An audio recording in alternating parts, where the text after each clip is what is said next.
Yes, indeed. Yes, indeed. Always support independent, new black media.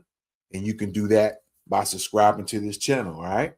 So yeah, let's get into it, man. Welcome back, everybody, I should say. Appreciate y'all, man, for checking me out and checking out Thoughts of the Week podcast. And so I came across some information and I thought, well, given what's going on in the events today and recent events, I said, oh, let me look into this and then let me show the people. And how I like to do, I try to get as much receipts as possible, or enough receipts that you don't have folks always trying to how you got some folks that just want to come in the comments and say anything and do anything, and you're still going to have that anyway. But sometimes you just won't be able to beat the facts. And so we were stacking them video facts today. All right, about Iran back in 1979 freeing foundational Black Americans. And now, with that being said,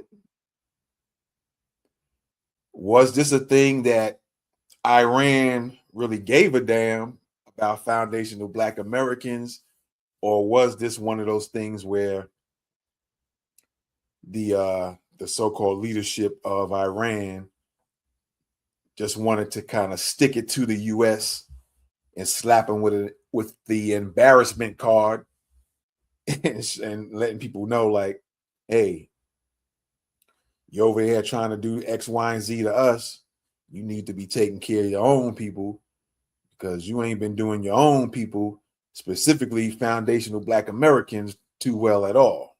So let me slap you with the embarrassment card. You know what I'm saying? So was it one of those type of things? So we're going to get into it, man. All right. We're going to get into it and go into a few videos, a couple of videos. And one's about, I think, 15 minutes long. We're going to take a look at that. And there's one that is about maybe 3-4 minutes long, and we'll get into that as well. And you know what it is, baby. You're rocking with the best Thoughts of the Week podcast. Let's get it. You're rocking with the best Thoughts of the Week podcast.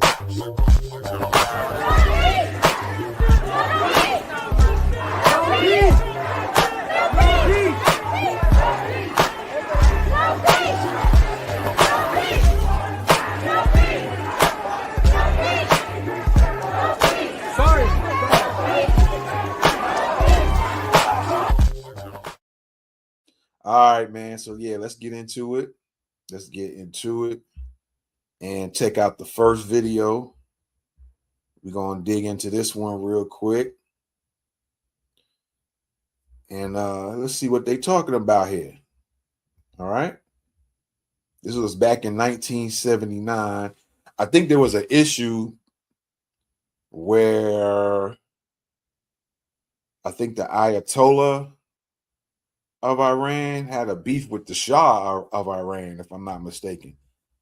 I think the Shah of Iran might have did some dirt towards the Ayatollah of Iran, or to the Iranian people, and there might have been some type of beef, and so the Shah went back to the U.S. and apparently had some health issues and went to the United States to take care of those health issues. And so I don't know if it was a thing where the U.S. took the Shah as a hostage, or the Shah did something in Iran that the Shah wasn't supposed to. And so there was supposed to be some exchange. Iran would give up the hostages in exchange for the Shah of Iran. I'm not completely sure about the details on that back in 79. But we'll take a look at these videos and see if we can get some more details and, you know, kind of comment and chime in about what's this thing about foundational Black Americans whenever they go anywhere around the world. Are they respected? Are we respected? I am foundational Black American. Are we respected? Did I say expected? Are we respected? Or do other countries kind of use us as a propaganda embarrassment piece to embarrass the United States by telling the world or showing the world how the U.S. treats its foundational Black Americans who actually built the empire of the United States and is the main reason why the U.S. has been so powerful from the jump. And is it one of those things, or is it that these countries give a damn about foundational Black Americans, so they speak up every now and then? Or it's just like a bargaining chip, an embarrassment chip, slapping with the embarrassment card, slapping the U.S. with the embarrassment card and saying, yeah, you're doing all this, you're doing all that, but the main people you mistreating, who you should be putting them on the highest level, are those foundational Black Americans over there, that if it wasn't for them, you wouldn't be nothing. You wouldn't be the powerhouse that you are today. Right? So yeah, let's take a look at this video, man, this first one. And let's see what it do. All right? 60 Minutes Rewind.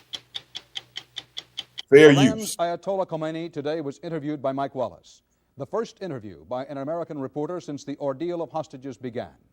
The interview came early during a day in which later 3 hostages were put on display, pending their promised release, and amid reports that the Ayatollah and others now were mentioning possible trials for remaining hostages if the former Shah of Iran is not handed over by the United States. During the interview, you sometimes will hear an interpreter translating from our studios in New York. At other times, you will hear the official interpreter present at the interview with written answers to some of the questions which we had to submit in advance. If there is some turmoil in Tehran, there was none apparent this morning in the holy city of Qom, 100 miles to the south. There, guarded by a lone soldier on a rooftop, is the modest compound of the Ayatollah Khomeini. This morning, in his reception room, the ground rules for the interview were carefully spelled out. No question could be asked unless it was approved ahead of time. No questions about Iran's internal politics. No questions about a lack of freedom under the Ayatollah. But there seemed no pattern to those questions that were disallowed. About half of those we proposed were simply forbidden. The interpreter said he would refuse even to ask the Ayatollah any questions that he, the interpreter, deemed inappropriate. To begin with, of course, we wanted to learn about the hostages held in the American embassy compound. Do you still say, Imam, that if the Shah, the ex-Shah, is not returned to Iran, that those American hostages in the American embassy compound will not be freed? Bismillah ar-Rahman ar-Rahim. In the name of God, the most merciful and gracious. This issue has to do with the people. The 35 million population of Iran want this, and we must investigate why the population wants the Shah returned.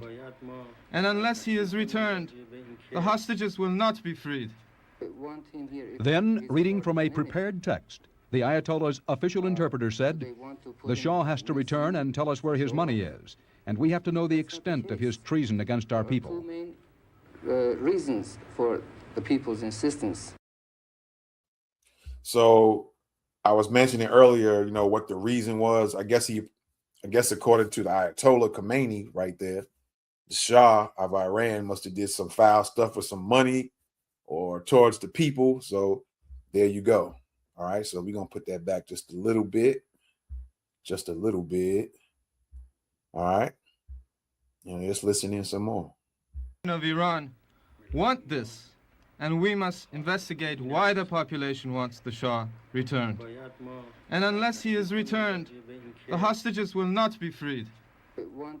Then, reading from a prepared text, the Ayatollah's official interpreter said, "The Shah has to return and tell us where his money is, and we have to know the extent of his treason against our people." Reasons for the people's insistence for the Shah's return. One, that this is a nation with a poor economy, that the wealth of these people have been plundered by the Shah and his relatives, have been taken out of the country, are being deposited in various US and European banks. And these are the monies which indeed belong to the people, to these poor people. Right. And therefore, he has to come, he has to return and tell us where are these monies and why they are there. The second, which is even more important than the first reason, is that we want him back to show the extent of the crimes committed by this person during 37 years of his rule. We have to know the extent of his treasons in this country. This is why that he has to return and he has to be tried. And then looks like the Shah done ran out with some money. The Shah was doing the Iranian people wrong, apparently. And when it comes to Iran, it looks like they have different levels of who's in charge and authority and stuff like that. So I don't know if the Ayatollah is first and then the Shah, or the Shah and then the Ayatollah, or they kind of neck and neck with each other, or what's really going down. But yeah, it looks like excuse me, it looks like the Shah was like taking some money, and who knows, Shah might have gave the US some money. So they trying to figure out, he needs to come back and let us know what you do with that money, what you did with them dollars to make them holler. And yeah, so they had their own little internal beefs. So let's continue in. Indeed belong to the people, to these poor people. Right. And therefore, he has to come, he has to return and tell us where are these monies and why they are there. The second, which is even more important than the first reason, is that we want him back to show the extent of the crimes committed by this person during 37 years of his rule. We have to know the extent of his treasons in this country. This is why that he has to return and he has to be tried. And then the courts will decide. But that is not an answer to whether the hostages will be freed. I just gave an answer. The people will it, and we can't go against this will. Then the hostages will remain there in the American embassy compound, what, for life? Forever? They will remain until the Shah is returned. It is in the hands of Carter. Carter can free them by returning the Shah. Imam President Carter. And also, this is under, I guess, President Carter was the president, apparently. So this was kind of between President Carter, the Shah of Iran, and the Ayatollah of Iran. So they all three have something going on and wheeling and dealing about the Shah. Carter. Carter can free them by returning the Shah. Imam President Carter accuses your government of practicing terrorism and says that your regime will be held accountable if those U.S. hostages are harmed. The 35 million people of Iran are terrorists? Ask Carter. You interpret politics like this? You call our people terrorists? I have heard what Carter says of them, and it doesn't make sense. He says they are not students, they are bums, mobs, they are terrorists. You know these as terrorists? This is an insult to students and people across the nation. You consider our people terrorists? You understand them of politics? Is that we are a nation of terrorists? We are Muslims. This is an insult. Imam, President Sadat of Egypt, a devoutly religious man, a Muslim, says that what you are doing now is, quote, a disgrace to Islam. And he calls you, Imam, forgive me, his words, not mine, a lunatic. I know that you have heard that comment.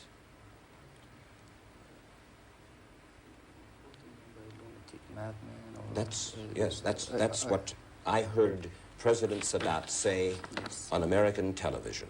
Yes. That the Imam is a disgrace to Islam, Yes. and he used the word a lunatic. Sadat ادعای اسلام می‌کند. Sadat states he is a Muslim, and we are not. He is not, for he compromises with the enemies of Islam. Sadat has united with our enemies. Sadat knows well what is occurring south of Lebanon and with the Palestinians.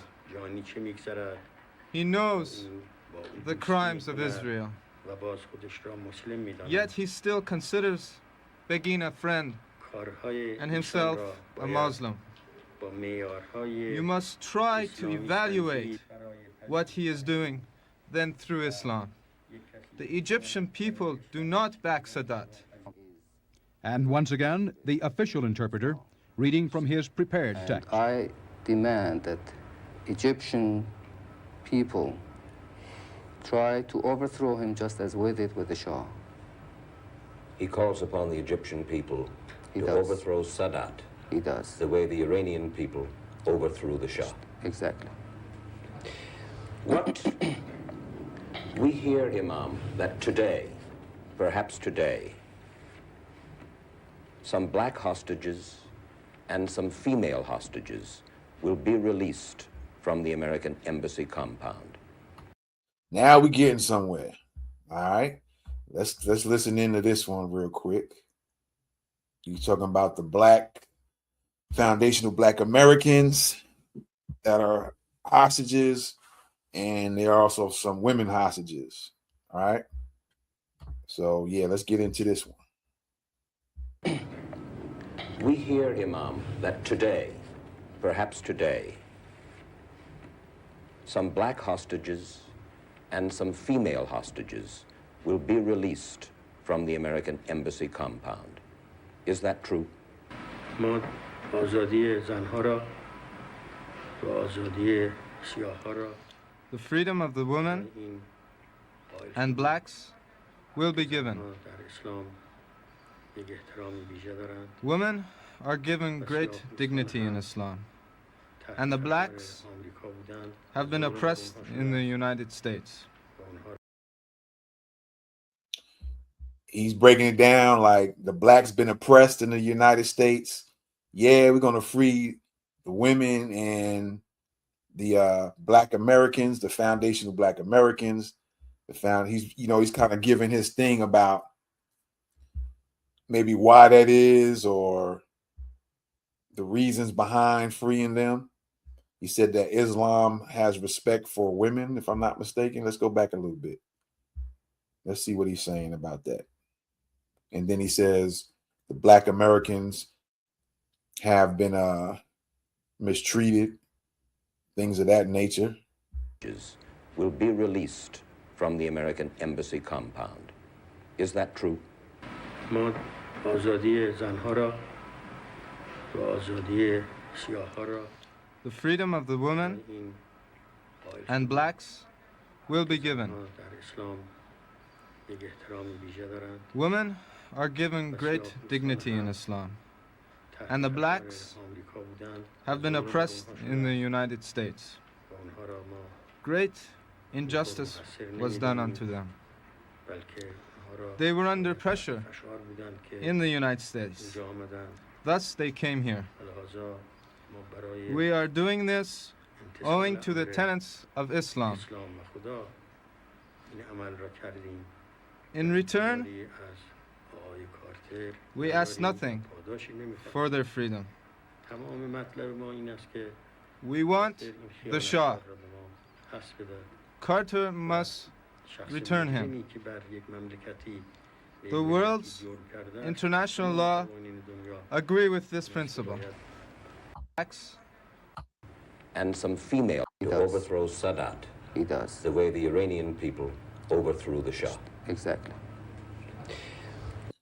All right, so yeah, let's take a look again and break this down just a little bit more about what this Ayatollah was saying about the foundational Black American. I guess they're all soldiers. They could be some civilians maybe, but maybe they're just all Black American men. Foundational Black American men, soldiers, and then some women might be just like secretaries and things of that sort. Right. So let's break this down real quick. What we hear, Imam, that today, perhaps today, some black hostages and some female hostages will be released from the American embassy compound. Is that true? ما آزادی زنها را و آزادی سیاه‌ها را The freedom of the woman and blacks will be given. So we're saying, yeah, we're gonna give them freedom. We're gonna give them freedom. We're gonna release them. Maybe that's their way of saying we're gonna release those hostages. Yeah. Women are given great dignity in Islam. Women are given great dignity in Islam, is what he's saying. And the blacks have been oppressed in the United States. And the blacks have been oppressed in the United States. So before I play it on a little bit further, let's look at that. Here, and even in 1979, this guy right here, the Ayatollah, is already saying, hey, we know the foundational Black Americans are being oppressed in the United States. And so, like I mentioned earlier, is this a thing where it's more like an embarrassment card? Is it like to use in the Ayatollah's favor? Or is he just saying like, yo, you know what? Yeah, the guy that was giving them, asking them the question, saying, you know what? Yeah, we're going to free them, the foundational Black Americans, because, man, they've been oppressed for who knows how long, and they still being oppressed now in the United States. And then he went on to say, you know, thus this is why they came to Iran, which I don't know any foundational Black Americans even before what took place recently, or, you know, before then.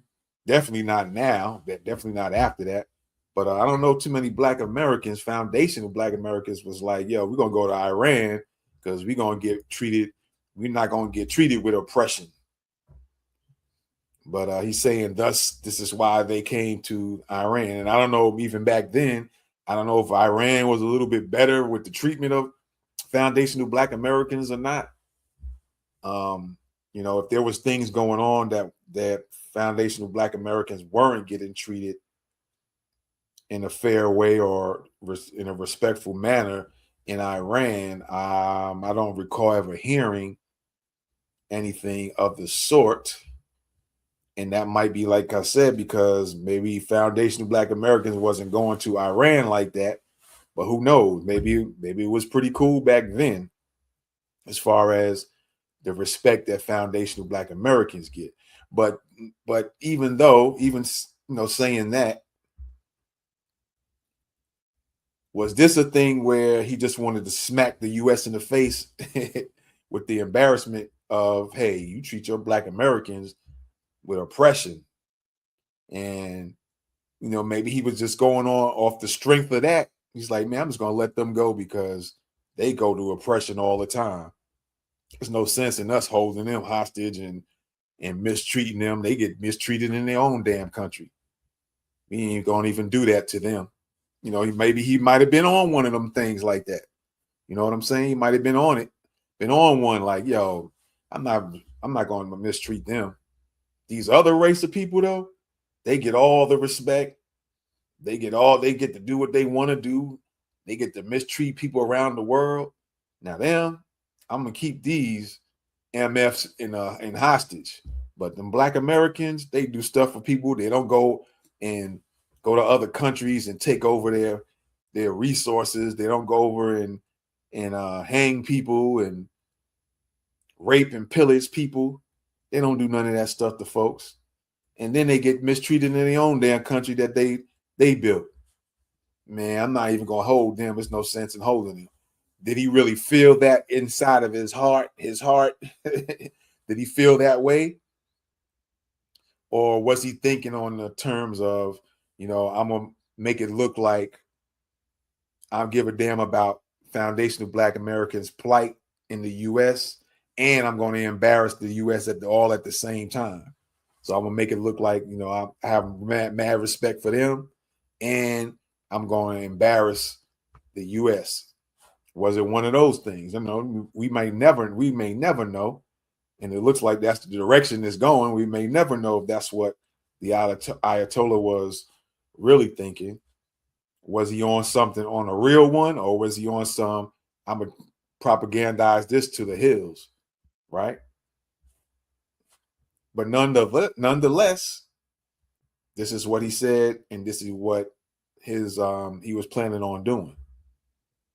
So is this a thing where foundational Black Americans around the world, across the world, always get respect no matter where they go, or is there something else going on? Blacks will be given. Women are given great dignity in Islam, and the blacks have been oppressed in the United States. Great injustice was done unto them. He also said great injustice was done unto the foundational Black Americans. It's like he's recognizing all these things. Hey, they get oppressed in their own country. They had great injustices done to them. Now that's in 1979. And here, fast forward, we in 2026, and it's still looking that way. Just because Trump, and I'm not saying, I'm definitely not for no damn Democrats and Kamala and Jasmine Crockett and all them goofballs. Definitely not for them. Hakeem Jeffries, he looked like Herman Munster. So they just playing these games back and forth with each other. They don't give a damn about Black Americans. I don't think the Republicans give a damn, and I don't think the Democrats give a damn. It just looks like the Republicans are not really saying something. They're not saying things or getting caught saying anything foul out the way about foundational Black Americans. But the Democrats is making it superiorly clear how they feel about foundational Black Americans. They don't give a damn about us. But the Republicans is more like they just got their own thing going. So there's no need for them to really say too much or be too disrespectful, although you get some here and there's with them when it comes to foundational Black Americans. But for the most part, it looks like the Democrats are showing they don't give a damn. And yet even still, now I know there's a lot of foundational Black Americans starting to wake up. And some of y'all call yourselves African Americans. Some of y'all might call yourselves Negroes still. Some of y'all might refer to yourselves or don't mind to be referred to being called colored people or people of color, and all those little trick words that they keep tricking you. Unfortunately, that's our still our foundational Black American people. Some of y'all still getting tricked, and some of y'all still going with this Democrat. Y'all still on the Democratic plantation. All right. Like I said, I'm caping for none of them, because when your eyes open to things, then your eyes is open to things. And like I said, I've been seeing a lot of people's eyes talking about foundational Black Americans only. When their eyes wasn't too much open back then, they was on that Democratic plantation. Now a lot of them are their eyes are starting to open, but they still kind of unsure which, they kind of still wondering which direction they should go, even though it becomes clear and clear day in and day out how the Democrats feel about them. So they've been with them so long that they're kind of confused now as to should they still roll with the Democrats, or, they kind of have that type of look and that mannerism.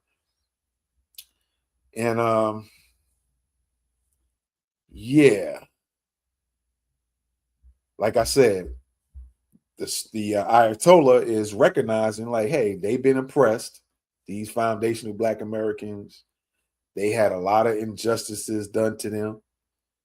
What the hell do I need to hold them hostage for, to add on to oppression and injustice to them? They go through enough in their own damn country. Yeah, I'm going to release them.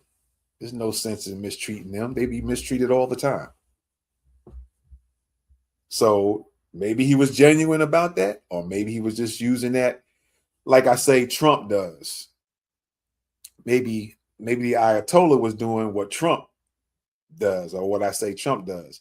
Trump will tell the facts. He'll tell the truth. He said Black Americans built this nation. Democrats don't fight against it. They keep their mouth shut. The Republicans, no Republicans say otherwise of what he said. Because Trump telling the truth. He busting out facts. Yeah, Black Americans built the nation. But Trump won't say they're not getting fair treatment for that, for building this nation.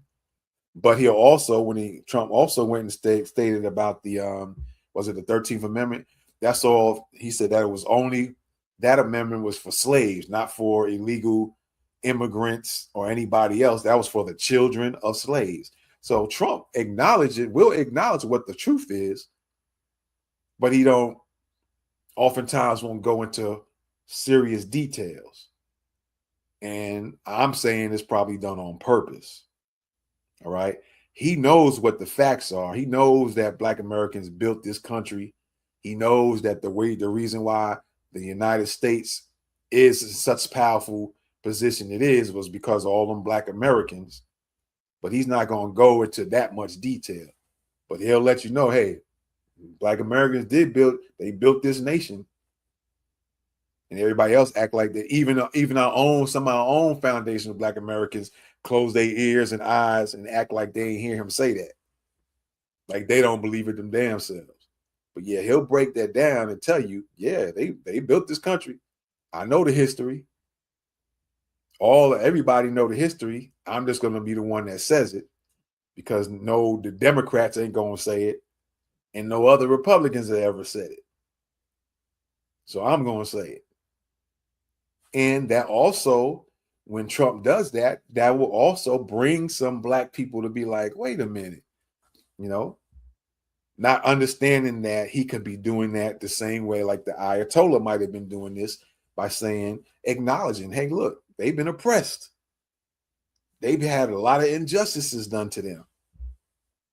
What is it for us to hold some Black Americans hostage in Iran and oppress them during their hostage time and give them some injustices, when we don't need to do that? We're not going to mistreat them. Their own country doing it.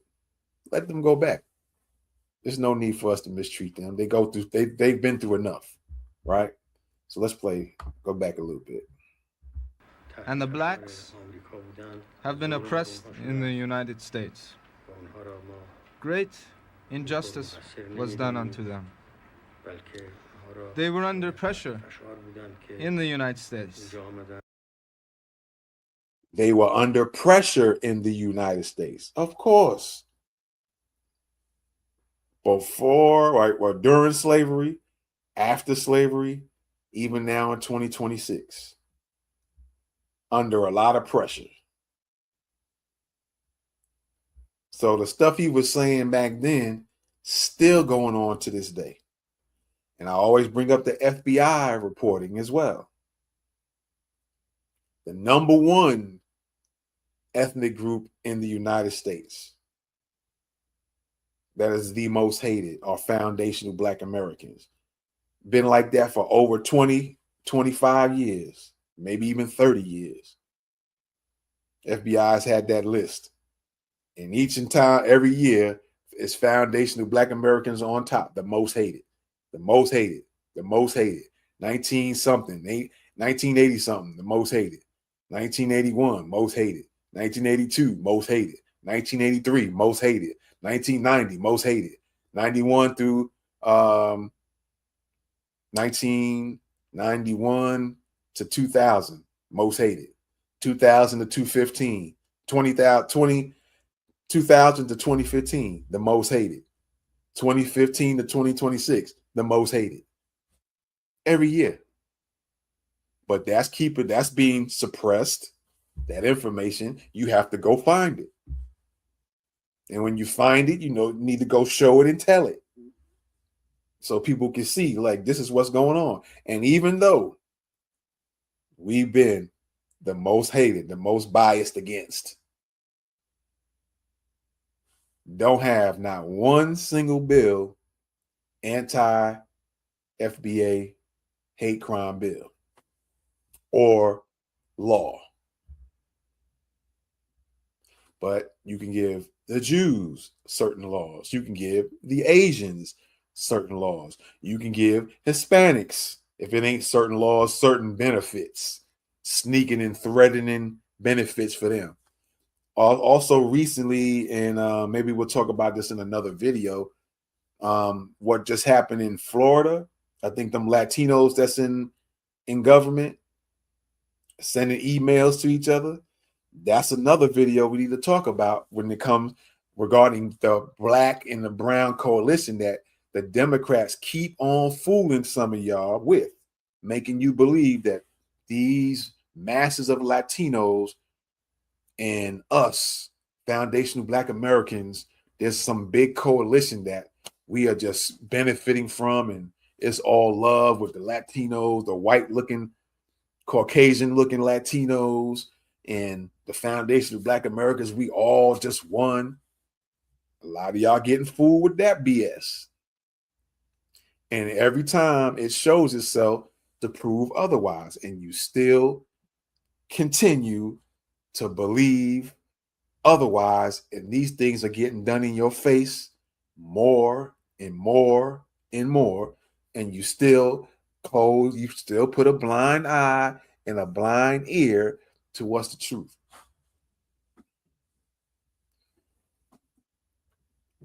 That is, I think a person who puts a blind eye, we show you stuff, we'll play your videos of it, we'll pull up documents, we'll show you images of these Latinos in government using the N-word, These ends this. We need to off them. I hate that word, unalive. So I'm saying my own thing. I'm either going to say the word kill, because that's what the real word is. It's what they saying in those documents, in them emails. They want to kill Black Americans or off Black Americans or murk Black Americans. All this continues to go on, but they ain't getting arrested for them emails that I know of. We might have to go find out some information, dig and get some information to show you that.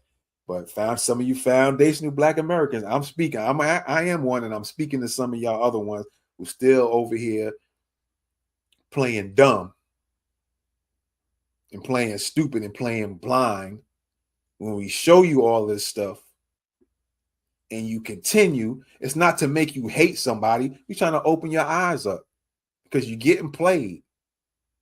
And you keep going you keep going with things.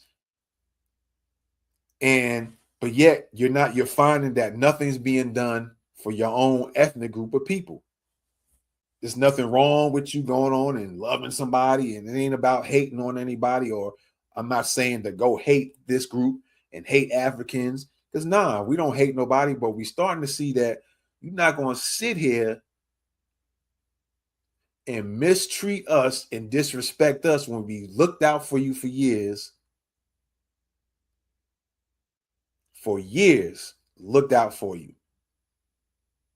And then you go behind the scenes and call us niggers in emails. You say you want to kill us off. Nah, it's not going to go down like that. Playboy, it's not going down like that.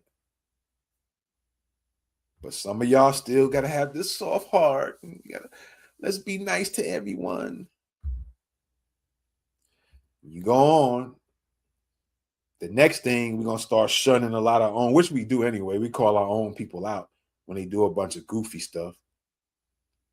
You're going to continue getting embarrassed. I see that coming too. 26, 2027 and beyond.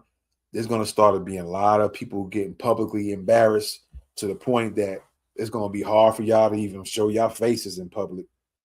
Because every time you go somewhere or you get seen publicly or you get seen on YouTube or whatever, people going to give you that work. And I ain't talking about no physical beat down work and stuff like that. You're going to get superiorly embarrassed. Because it's time to get to that point where if you're going to keep on not being aware of what's going on, making some adjustments. I mean, it's just like I come to your house and I just take over your house. Are you going to let me take over your house or not? You going to let me come in and do what I want to do or not? Now you won't let other black people come in and do what they want to do in your house, but you let the Latinos come in your house do what they want to do with you. You let these other ethnic groups come in your house and do what they want because you want to, I want to be so open and friendly and, come on in. Nah, it's not going down like that no more, man. So what I see coming is that a lot of people are going to start being publicly shamed and embarrassed to the hills. And you either got one or two things you can do. You can just kind of tuck your head, duck inside every time, because you know the stuff you're doing is inappropriate behavior, or you're gonna still go out in public and still be goofy, and you're just gonna constantly get battered with embarrassment, or you're gonna wake up and be like, yeah, I better stop doing that. I do see we're getting mistreated and all this disrespect. I can't turn my blind eye to that anymore. So the choice is going to be yours.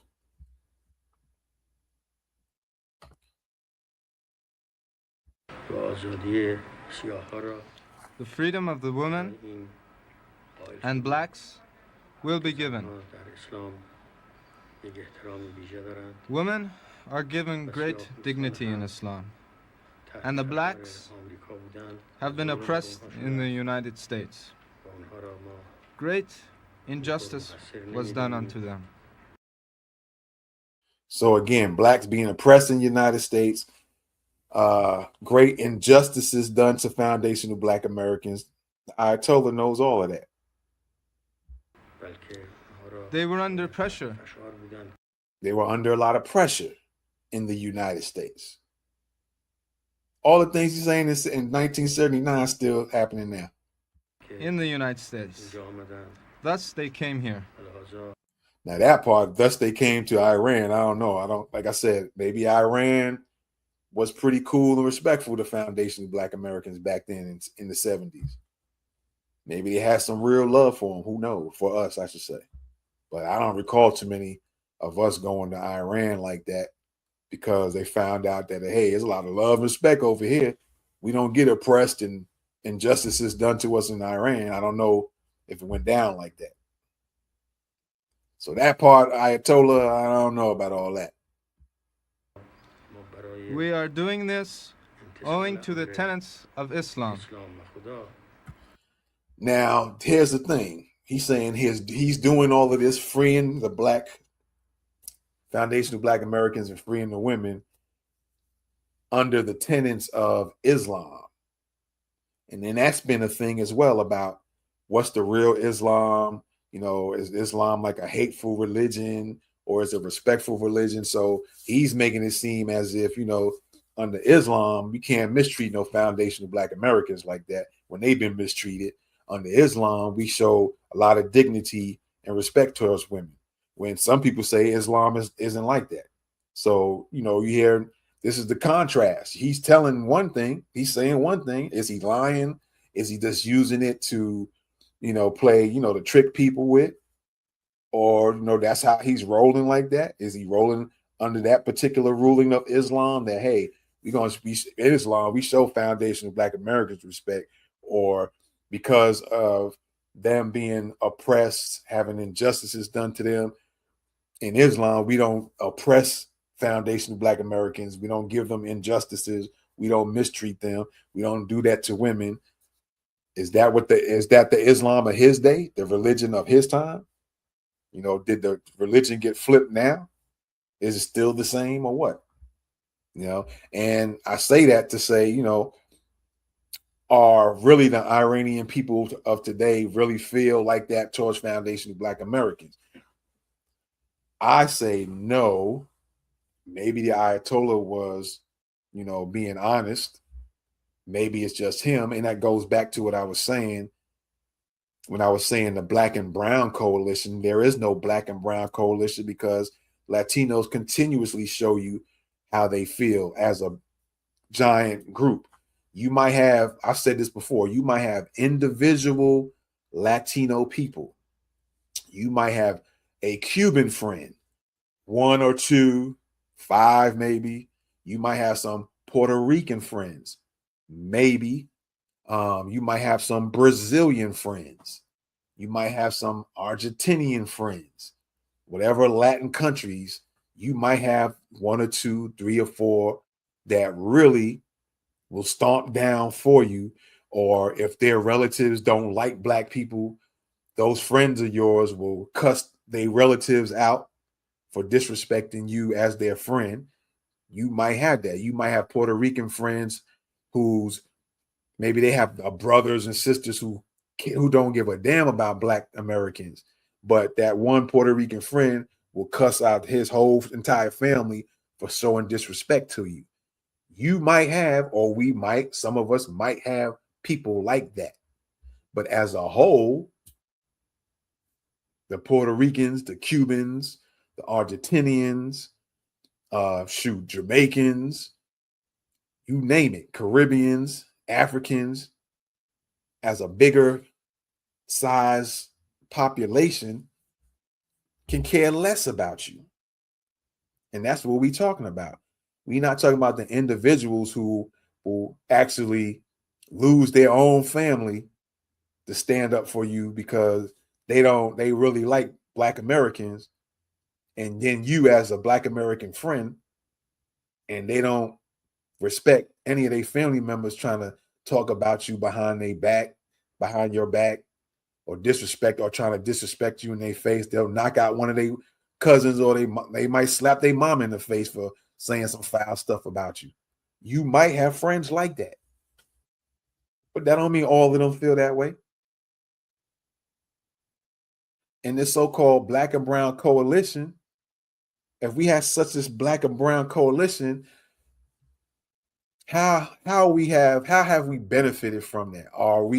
Have we been elevated to a different level to this day since, let's say, from this video here, the 79 to 2026? If we had a Black and Brown coalition for that long,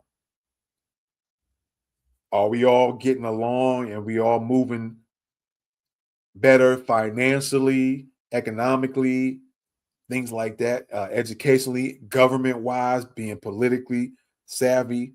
getting political benefits as an entire coalition of black and brown? Has that happened?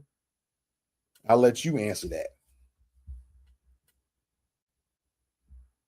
This black and brown coalition is dead, and it keeps getting proven month after month, year after year. And like I said, there's something recently that went down. I think it was in Florida. These Latinos continually show you how much they don't like black Americans. They'll be in government sending emails to each other, calling black Americans niggers in their emails. That's a coalition.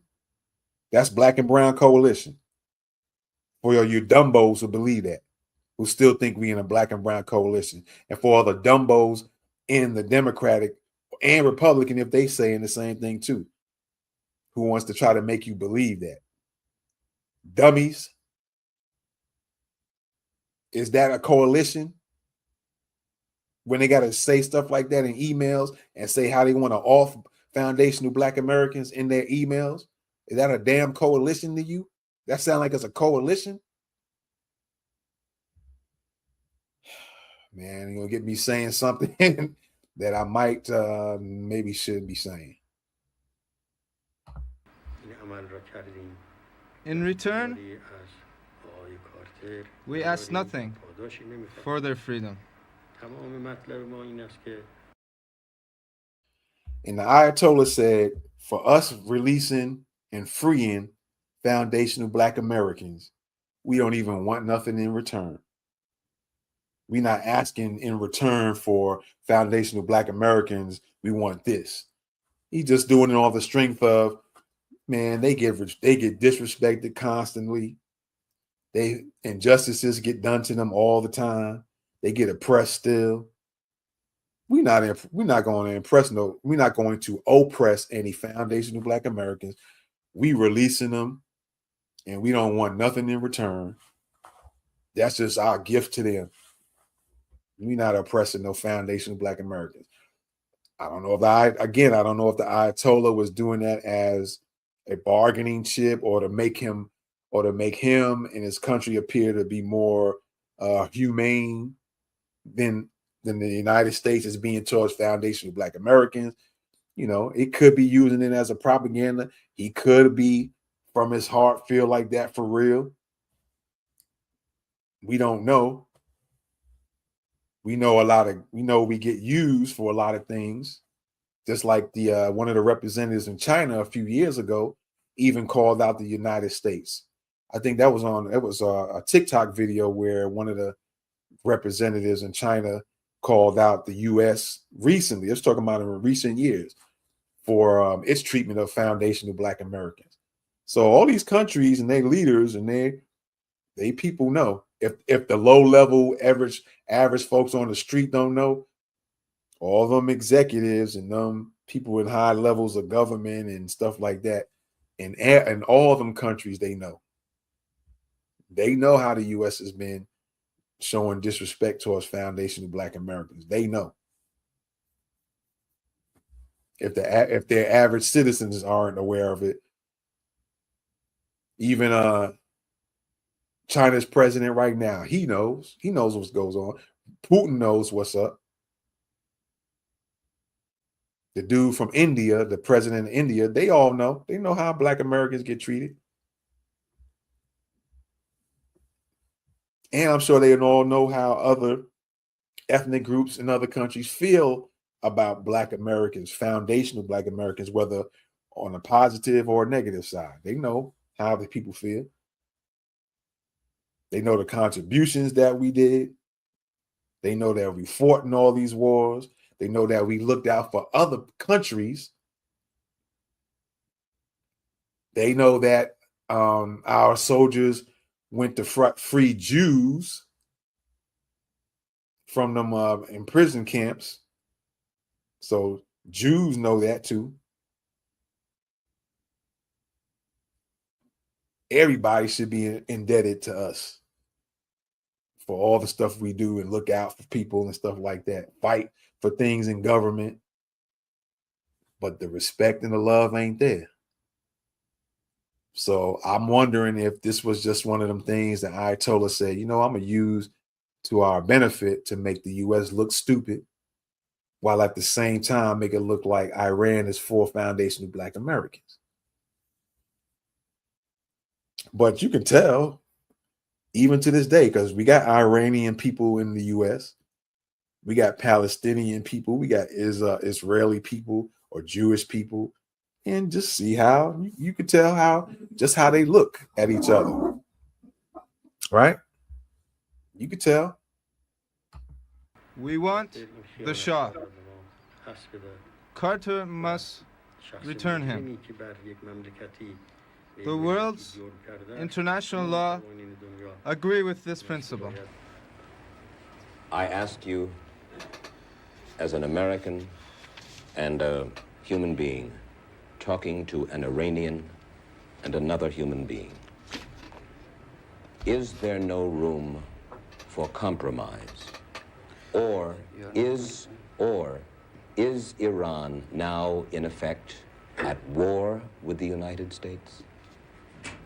I'm sorry, I can't ask that first question because that one was crossed out. Hazrat Imam, is Iran, in effect, at war with the United States now? Hazrat Imam, آیا جناب عالی یا به طور کلی ایران در حال حاضر با امریکا در حال جنگ هستیم؟ جنگ مقصود چی است؟ اگر مقصود این است که What do you mean by war? If you mean our armies against the United States armies, no, there is no such war. If you mean it is a battle of nerves, it is Carter's doing. We are against war. We are Muslims. We desire peace for all.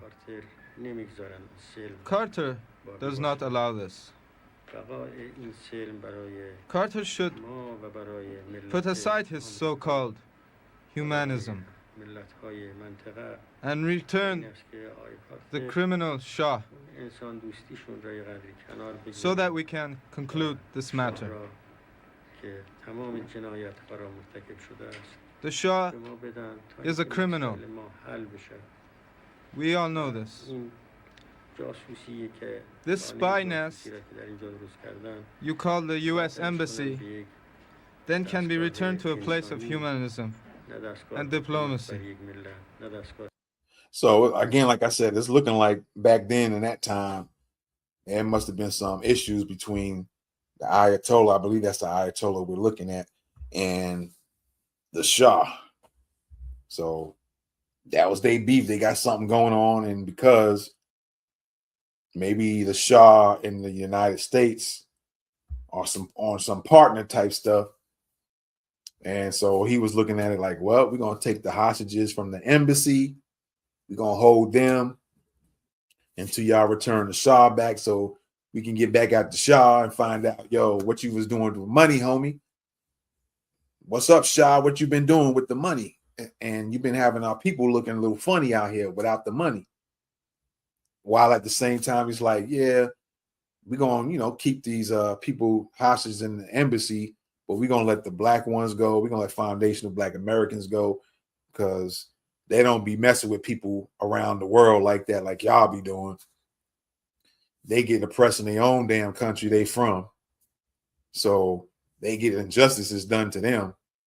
We letting them go. We're not going to add on to none of that. We're not going to catch no work later because we mistreated them. Because we know what happens when you mistreat them. You're going to catch some work. Something going to happen to you later on down the road. Just like now. A lot of these Africans and Caribbeans been talking a lot of junk. And they bust been getting rounded up and getting pounded up out of here. Rounded up out of here. And so a lot of these, the tethers, the ones who are the tethers, and it doesn't mean because you are an immigrant that you're a tether. That's not what the definition is. All right. But the tethers know They've been getting that butt rounded up and sent back out of here for all the nonsense they've been saying about foundational Black Americans for several years on social media. Now you notice you don't hear too much of them saying they ain't being disrespectful too much anymore on social media or making comments and under videos and stuff like that. Notice all them Africans and Caribbeans, all them immigrants ain't saying too much now. Even the Latino ones. You know, there was a video of a Mexican woman who went back to Mexico, to her country, but she said that she missed foundational Black Americans. When she was in the United States, the people that she missed the most, now that she's back in Mexico, she missed foundational Black Americans. She was being real nice about it and honest. She said that's the people that she missed, foundational Black Americans. So we are the culture around the world. There's a lot, like I said, you always have, like I just said earlier, you always have individuals, but you don't have as the whole culture of Mexicans don't have love for foundational Black Americans and respect for them. You always have the individuals. And this lady said, man, I miss them. When I was in the United States, that's who I wanted to be around, foundational Black Americans. I was rolling with them. See what I'm saying? So I'm not going to play any more of this one. Let's get into the other one real quick. It's a shorter video. So I just say that to say that, you know, the Shah and Ayatollah had some beef going on, and apparently the Shah was rocking with the U.S. and the Ayatollah wasn't feeling that. So he was like, hey, yo, we gonna keep these white hostages in here. We're going to let the women go because our religions say, hey, we got love and respect towards women. Because of the tenets of Islam, you know, we're not going to oppress the already oppressed of the foundational Black Americans. We're not getting into that bag because we will get severely punished for doing something like that. I'm just, you know, paraphrasing and making assumptions a little bit based on what he was saying. So they were like, yeah, we're not going to oppress them. We're not going to oppress them. They've been oppressed already, and they still getting oppressed in the United States now. They don't have any laws in their favor. The Democrats, they don't ever mention them. Nor do the Republicans either.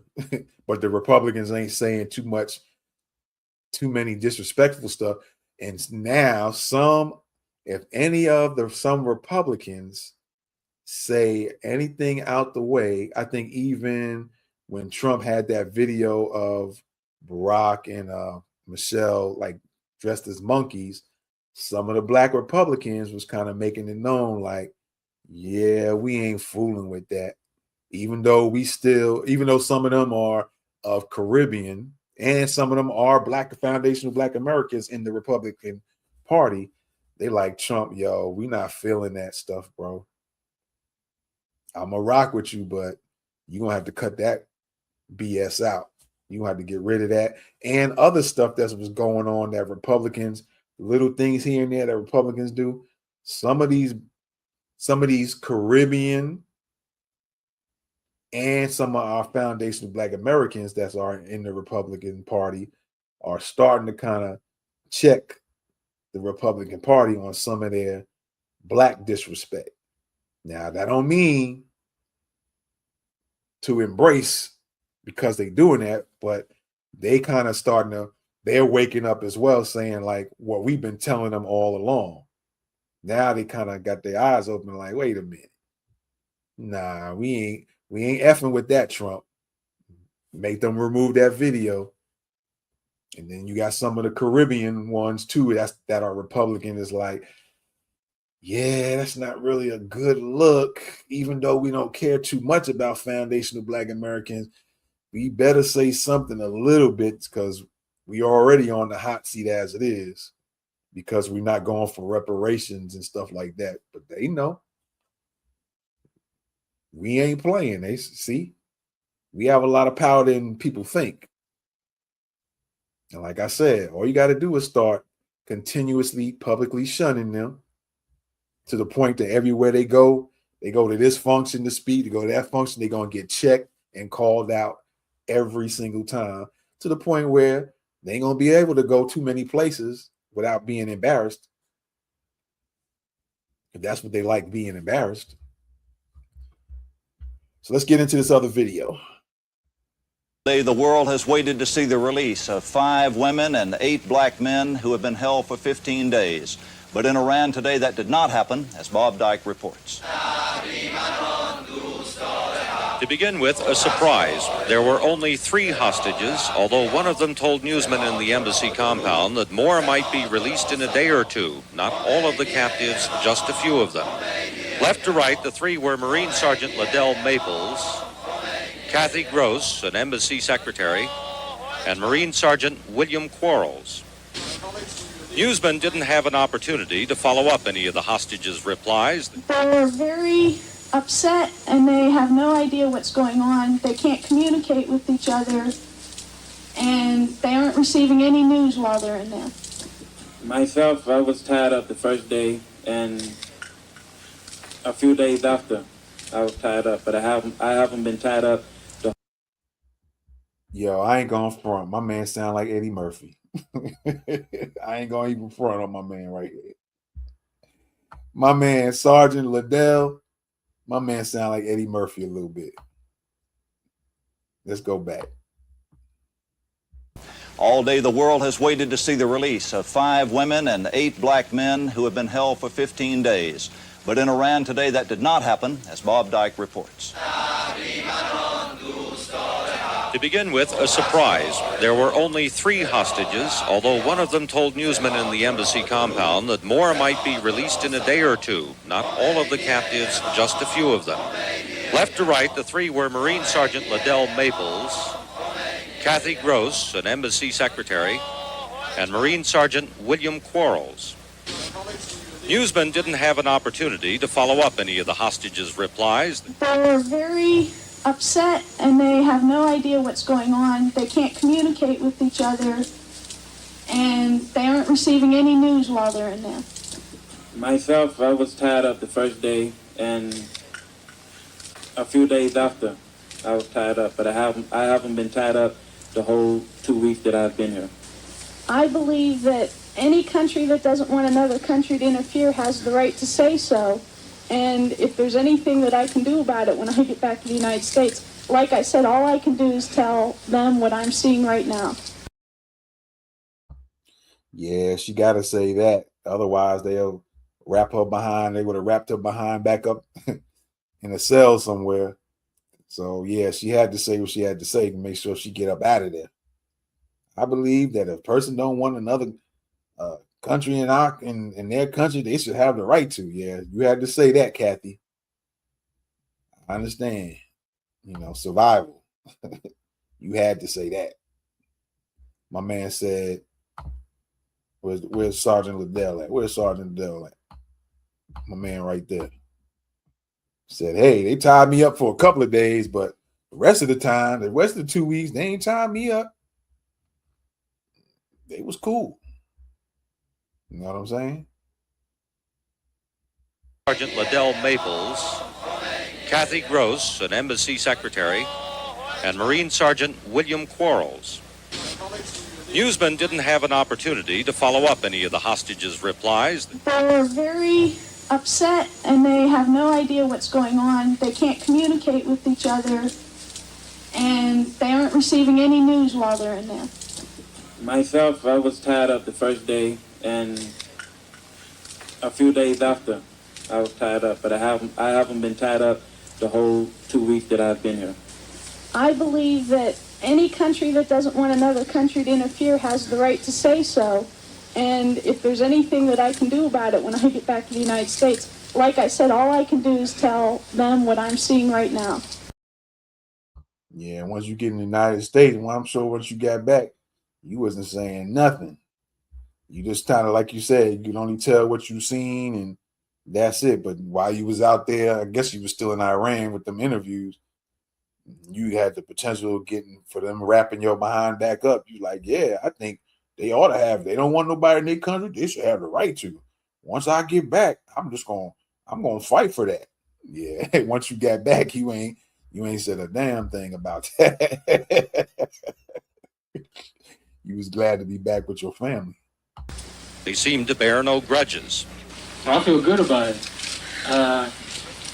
I've been treated pretty good here, and since I've been here the last 2 weeks, I've made pretty good friends with some of my captives, and in a way, I kind of hate to say goodbye to them. Some of them are pretty nice people, and I've learned a lot from what I've read and what I've seen, and I've heard from them, and I'm very saddened about some of the things that have been going on during the Shah's regime.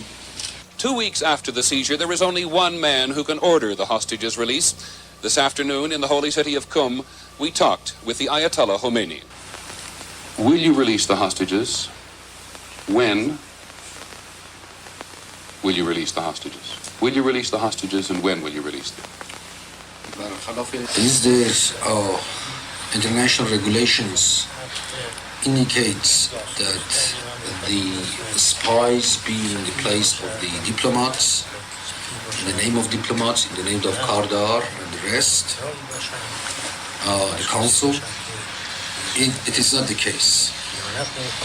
The diplomats in any country are supposed to do the diplomatic work, not the crimes or the espionage. But if they do that, the act of espionage, and trying to place a government instead of a legitimate government, then at that time they are no longer diplomat.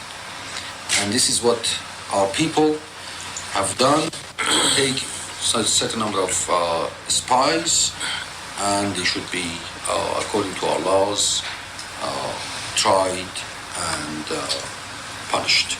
Despite the grimness of the situation and the 49 hostages still held in Tehran, there was a contrastingly happy start to the day 19 of the crisis, Thanksgiving Day. 13 hostages, women and black men, who were released from the embassy a few days ago, returned home to emotional reunions with their families.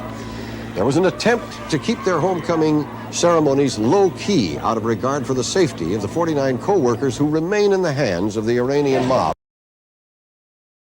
This is what our people have done: take a certain number of spies, and they should be, according to our laws.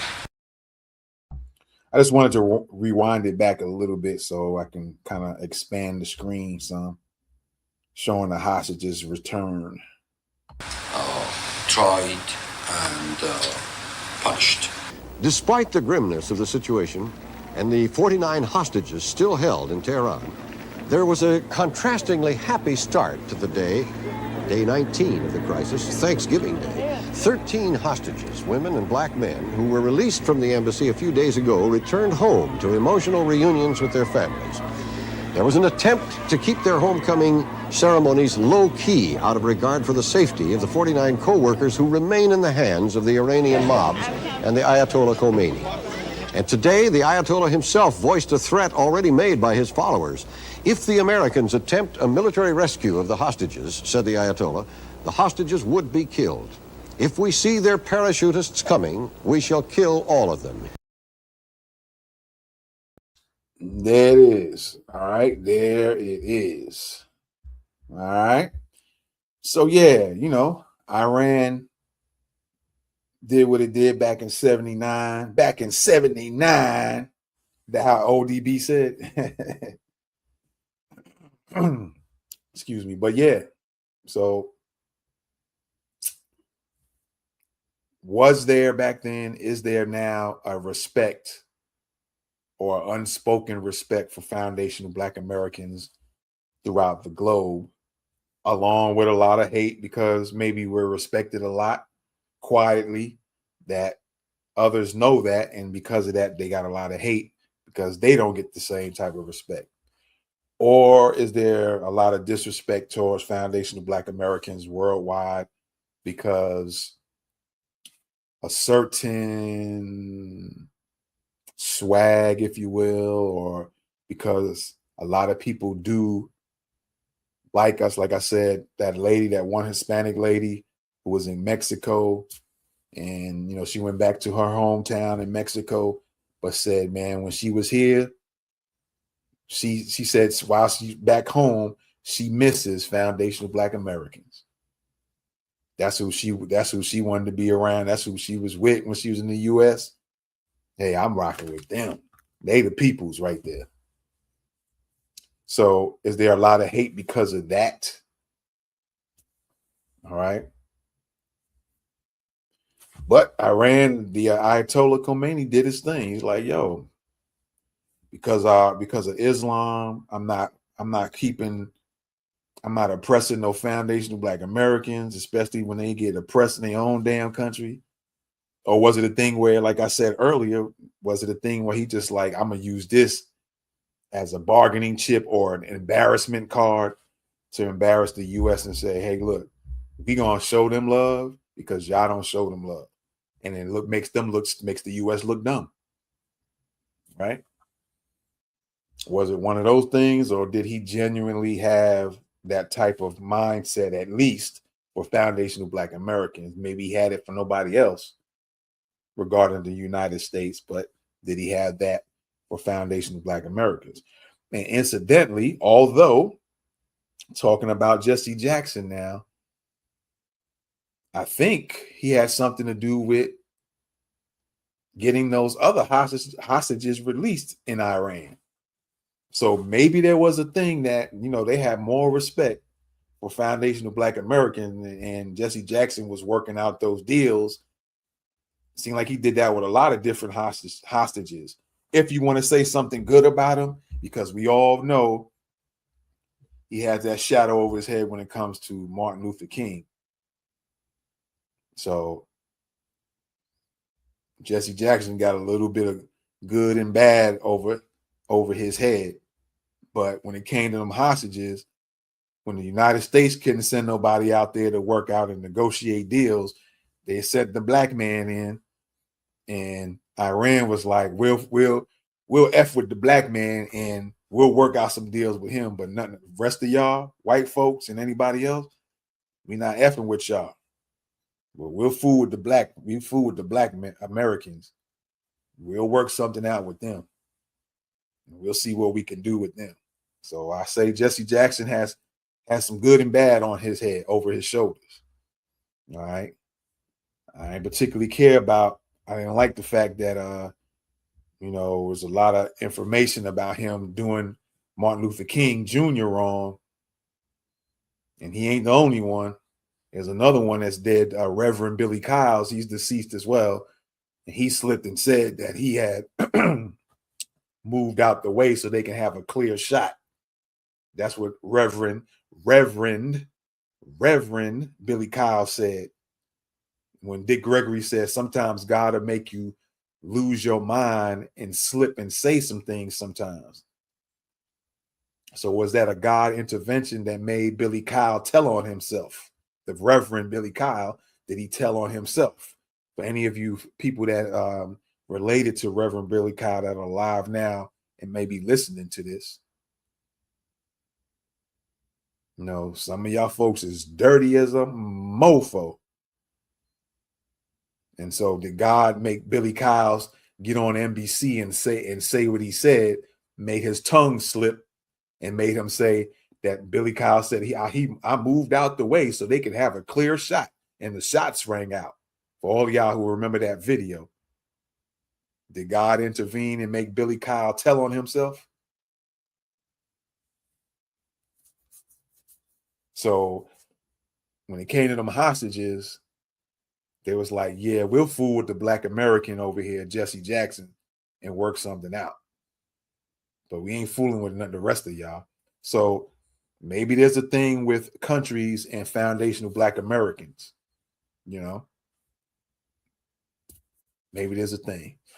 So you guys let me know, put in the comments what you think about this one, man. I appreciate y'all as always.